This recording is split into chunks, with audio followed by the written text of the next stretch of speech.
നമസ്കാരം. സാധാരണ അടുക്കളയിൽ ജോലി ചെയ്യുമ്പോൾ ചിലപ്പോഴെങ്കിലും നമുക്ക് പൊള്ളലുണ്ടാവാറുണ്ട്. മിക്കവരും ടൂത്ത് പേസ്റ്റ് അപ്ലൈ ചെയ്യുകയോ ഐസ് എടുത്ത് വെക്കുകയാണ് ചെയ്യുന്നത്. ഇങ്ങനെ ചെയ്യുന്നത് നമ്മുടെ കോശങ്ങൾക്കുണ്ടാകുന്ന ഡാമേജ് കൂട്ടുകയേ ഉള്ളൂ. പൊള്ളലിനെ വിവിധ തരത്തിൽ ക്ലാസിഫൈ ചെയ്തിട്ടുണ്ട്.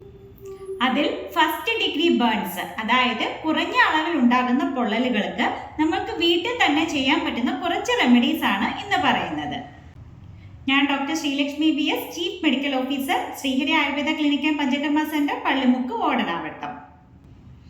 ആദ്യം തന്നെ പൊള്ളിയ ഭാഗം റണ്ണിംഗ് ടാപ്പ് വാട്ടറിന്റെ കീഴിൽ 15 മുതൽ 20 മിനിറ്റ് വരെ പിടിക്കുക. ഫ്രഷ് ആയിട്ടുള്ള കറ്റാർ വാഴയുടെ ജെൽ അപ്ലൈ ചെയ്യുന്നത് പൊള്ളൽ മൂലം ഉണ്ടാകുന്ന നീറ്റലും സ്കിൻ ഇറിറ്റേഷനും കുറയ്ക്കുന്നതാണ്. കുക്കുംബർ അരച്ചു പുരട്ടുകയോ കുക്കുംബർ സ്ലൈസസ് ആക്കി പൊള്ളലുള്ള ഭാഗത്ത് വയ്ക്കുന്നതും ഫലപ്രദമാണ്. നേന്ത്രപ്പഴം അരച്ചു പുരട്ടുന്നതും നീറ്റൽ കുറയ്ക്കും. 30 മിനിറ്റ് വച്ചതിന് ശേഷം കഴുകിക്കളയുക. അതിനുശേഷം നെയ്യ് പുരട്ടുക. ശുദ്ധമായ ചെറുതേനും വെളിച്ചെണ്ണയും ഒരേ അളവിൽ എടുത്ത് പുരട്ടുന്നതും ഫലപ്രദമാണ്. മാർക്കറ്റ് അവൈലബിൾ ആയിട്ടുള്ള തേനിനേക്കാളും ശുദ്ധമായിട്ടുള്ള ചെറുതേനാണ് ഫലപ്രദം. വീഡിയോ ഇഷ്ടമായാൽ മറ്റുള്ളവരുടെ അറിവിലേക്കായി ഷെയർ ചെയ്യുക. മറ്റൊരു വീഡിയോയുമായി വീണ്ടും കാണാം.